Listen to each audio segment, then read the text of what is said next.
অনেক বছর আগে একটা কবিরাজ রাজা ছিল। अच्छा।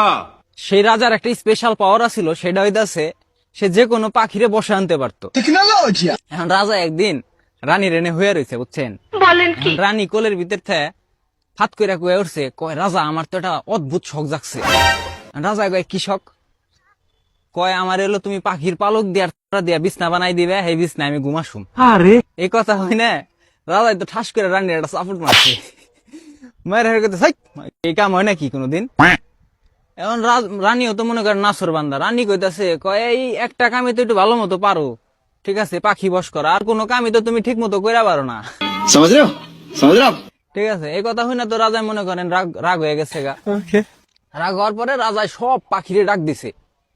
এখন ডাক দিয়া হেরে কইতাছে, কয় পক্ষীকুল, আমি চাই আমার নির্দেশে তোমাকে তার পালক আমারে দান করো, আমি হেডের দিয়ে আমার বোর জন্য একটা বিছনা বানামু, হে বিছনায় যে আমরা দুজন হয়ে থাকুম। अभी मैं गाली नहीं दे सकता। এখন পাখিরা কইতাছে, কয় রাজা আমরা তো এই কামটা কইরা পারতেছি না আপাতত। কয় কে?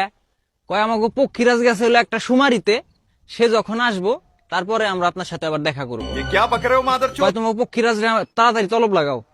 দিছে তলব, বুঝছেন? পক্ষীরাজ আর নগদ আহে না। পক্ষীরাজ কয়দিন পরে আইছে। अच्छा। আহার পর রাজা কইছে, বেয়াদব তোমার কত বড় সাহস, আমি তোমারে তলব দিলাম, তুমি তাড়াতাড়ি আসো নাই, তুমি কনে গেছিলা, কি করবে গেছিলা? কয় মহারাজা আমি তো গেছিলাম একটা সুমারিতে, বুঝছেন, দেশে ছেলে বেশি না মেয়ে বেশি এটা দেখার জন্য। কয় কে দেশে তো পোলাই বেশি, আমি 1 বছর আগে সুমারি করছি। কয় না রাজা মশাই, দেশে মেয়ে বেশি। কয় কিভাবে মেয়ে বেশি? কয় নারীর প্রলোভনে পড়ে যে পুরুষ তুলিতে চায় পক্ষীর ছাল, সেই শালার বেটা শালা কিসের পুরুষ, ও তো মেগি চালের বাল।